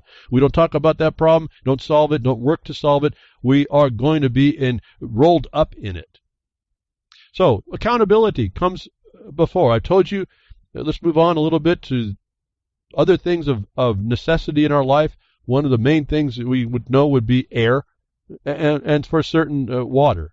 Water is important. I told you the Michigan problem, the Flint, Michigan. I said, it's not the only place you're going to see problems. I told you long before it was news, these water pollution problems are across the nation, if not everywhere. And it's really domesticated systems that are doing it, and the decisions around that. And you saw right after, not right after, but it took even a couple of years, just blossomed across the country. There's no place really safe. Essentially, again, in smart cities, in stack 'em and pack 'em places, in domestic water sources. They have a control structure there. It's over your health as well. But we were wondering, what happens going on with Flint, Michigan? Well, the story comes out now. Accountability to some level. A Michigan official was just charged with involuntary manslaughter in the Flint water crisis. So I don't even want to talk more about it than to look at this. What she actually did in the involuntary, she actually could maybe tick someone off, because apparently she was also charged with obstruction of justice, and so that got a bureau rat official all up in her grill, and now they're going to pull out more stuff. So that's just a notice. Don't do it that way. No, but we do see that they will go after people. So to me, this is for those of you that are looking to slowly engage. How do you go about it? I'd take this case as an example of an object lesson of what it takes, and that they will, first of all, okay, you went this far on this problem, and then what it takes to advance and how you advance that position to get them to go to the next one that you want taken down because of their malfeasance, dereliction, or just straight-up criminal activity. Well, I better stop there. Okay, because I'm going to go off another example, always a new example. And really stuff I can't talk about until we get the fruition of it. So the Flint fruition, if we were reading the stories, it was completely an inside job, completely somehow bribery, completely a dereliction of duty for people checking, inherent powers to check other branches, to check other officials, of fiduciary duties that failed, that should never fail, in a system of government that was set up to literally protect people, not in a smothering way, but in the, I guess, since I'm also looking at it, the police powers prerogative, nothing more definite than that. Certainly, general water sourcing is a police power prerogative. It's somebody looking over to make sure everyone that's integrated in a system that does that, supplying and delivering water, does it in a way that's accountable. And when that one starts to look the other way, you start seeing people die. And so, I guess, to me, it's not really more of a story. I was wondering why it was taking so long, but here that they will do it. How about if you take this example and turn it to a locale near you if you have the problem? Analyze what went on. It shouldn't take too long to do that, but there's officials that can be taken down for their whatever. In this case, it may be just a obstruction of justice. Well, maybe you need to develop that in someone before you can go after it. The point is, it's not like throwing your hands up like you have nothing to do or you can't do anything. Sometimes, and a lot of times we see this, I see this all the time, poorly, let's say, and I'm talking about a court case here, but this applies to going after somebody in an administrative condition. Poorly litigated cases turn out the answer that the poor litigation provided and allowed. Is the same problem you're looking when you're going after accountability. You don't understand what you need to develop in order to make it legitimate before the objective basis, which we call the law. Like when I say, for example, and I'm focused a bit about this because it keeps coming up all the time, when some official without actual warrant in law comes under the color of their official capacity to take away your right, a property, a remedy, or an interest, or hands that right or property interest to someone who doesn't have right to receive it, that in the state code I'm looking at is a felony. When you discuss the development of evidence against someone, you have to hit that they were unwarranted in the official capacity, making a decision against a right you had that you prove, or they handed it to someone. You have to have evidence in writing of each one of those four before you have enough to go to somebody to say, this one's committing a felony. It's not just saying, oh, they're committing a felony. I don't tell you when I say these people are committing a felony, my mind doesn't end there. It's already qualified. Just before I said that, I qualified in my mind the 4 points to be able to actually state that. I reconfirm I can do that for the one I'm talking on the example. When I just even generally reference that, I have a certain thing in my mind to give me the thought. So you have to lay out these elements. Obstruction of justice will have elements of how you can show that it's an obstruction. Now, the government would do that. The prosecutors would do that. What I'm saying is that every criminal thing or every breach has elements to it that you have to prove. You just don't say they breached it. You breached it by this method or in this way, and then you prove it out. Now you're positioning a record that's undeniable before the mass of the people. And that's how we start to get back what is apparent. Right, as I say, we have no remedy. That's really the remedy, us re-engaging with what we tend to want to look away from doing, what we don't do, and what we do improperly. Again, how many people do I know that say they're constitutionalists and they don't recognize the due process is the Constitution in fulfillment and just stick there. Start working out the due process. You are fulfilling the Constitution. It's not a question. When you argue the Constitution, or you challenge someone not to fulfill it, you're bringing it into question. Just fulfill the properties of the crime or the due process violation. In the recent, I told you a little bit. I told you about the injunction paper I authored. I hit all of those. We hit all the elements of the crime alleged. We hit the fiduciary breach. We hit the statutory violations. We hit the crime, each crime. And it's in a short sentence. It's not like you're making a big book here.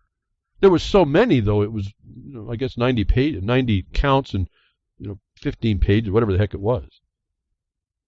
But it was just line by line statement, simple factual statements. And you bring up the elements. You bring up the harm that you can show you are essentially entitled to not have harmed you.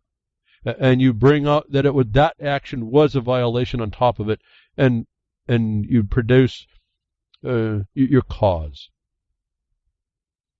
I guess it's the cause of action. I kind of hesitate to say that far because everything's been reduced to a civil action, and it's really not. But that's the way the system puts it together. But it's your cause.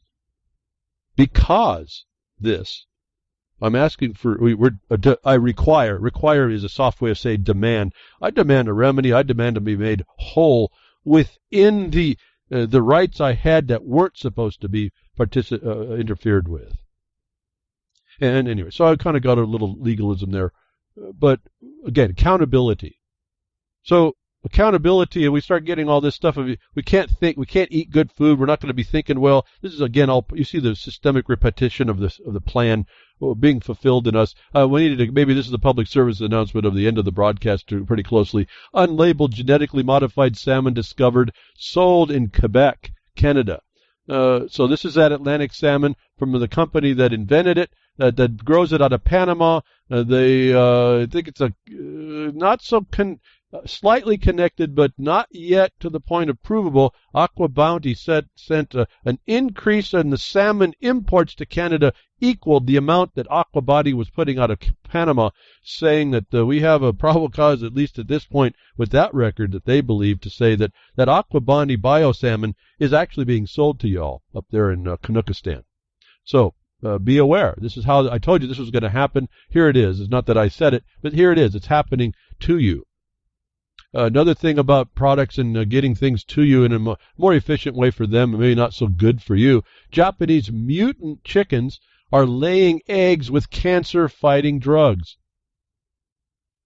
So when these as part of the pasteurization process or whatever they couch it in, you're going to be eating these manufactured eggs, and nothing's sacred, it seems, anymore. Most people, you can't eat a wholesome egg or wholesome milk. No, you got to have all the fabricated stuff so they can continue using you as the receptacle, as a parasite, the receptacle of revenue generation. Well, however you feel about it. Cough, cough. Oh, my hip, my cankles. Oh, they're getting bigger. Most people eat chicken eggs for their high protein content and healthy fats. But in the future, remember Lagarde was saying, in the future, eggs could ward off diseases such as cancer and hepatitis. Well, the last time they tried this, they actually gave you cancer trying to cure hepatitis, didn't they? That's because researchers at Japan's National Institute of Advanced Industrial Science Technology, remember we talked about Japan earlier, these are the people that work human resources to death. Now, these people have genetically engineered chickens to lay eggs that contain drugs capable of boosting the immune system. On what theory? What happened to the fresh egg not doing that itself? Come on. No, anyway, the controversial technique was developed to make pharmaceutical drugs more affordable and, as a result, more accessible. I guess probably the big deal there. I won't read any more. They've got all kinds of... It's just fascinating what they're doing, but they're doing it. The problem for me is that they're doing it to you. That's us, me. They're doing it to us. Okay? This is all part of the this is going to be the big pharma bio, eventually Soylent Green cracker that you become somewhere else as well. You're going to put those eggs in your Soylent Green meal mix that they're going to bake and put chips and put a nice fancy picture on it, and maybe give it as a reward for opening a virtual currency account. I don't know. The way that everybody seems to work, that'll probably be a good way to predict it. And these people do all this high technology, controversial. They'll claim it's not controversial, but if those of you at Syracuse University have a question, 14 Syracuse University students diagnosed with mumps, and they were vaccinated. Now, I was kind of blown away by this. I mean, mumps is a natural thing. You get it, I think, and it's kind of over for you for the rest of your life. What happened to all these people early on that got mumps or their vaccinations for mumps early on? They got mumps, and yet they were adults, which I think mumps is not really for you. You're not as susceptible, and yet college students got this. So, I mean, they're giving it to you. They're giving this stuff to you. Oh, but it was a little bit easier than it would have if you hadn't. Well, to me, that's controversial. Maybe we should really back off a lot of this and have a better word in our mouth. But here, they're willing to work you to death. They're willing to inject you with everything, just like they do some bovine and some paddock right before slaughter. It's over, on and on and on. Thank you for tuning in today. I hope something I said didn't interfere with your denial to want to go out, stop being crickets. Let's do something. There's plenty of target-rich environments. Thank you, Grimner, for what you do at reallibertymedia.com and for the Blogcaster and the archives, and Freedom Network for the social network, and UCY.tv. Jules, thank you very much for what you do there. And also, remember, minds.com, as I'll put some stuff up as well there. It's usually the same stuff I do over at Real Liberty Media, but we're kind of a lot of places. BitChute as well. And Vince does all the YouTube. So appreciate it. Now, thank you very much. I'll be with you next week. Tech diffs are nature willing.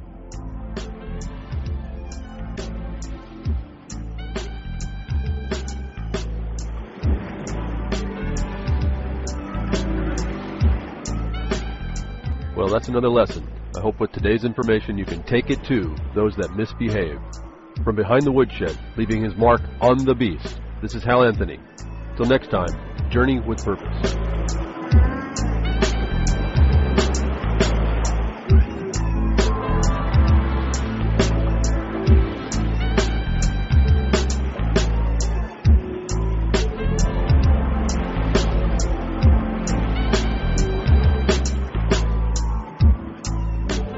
So that's what opening up a can of whoop-ass feels like. Son, you just opened a whole case of whoop-ass.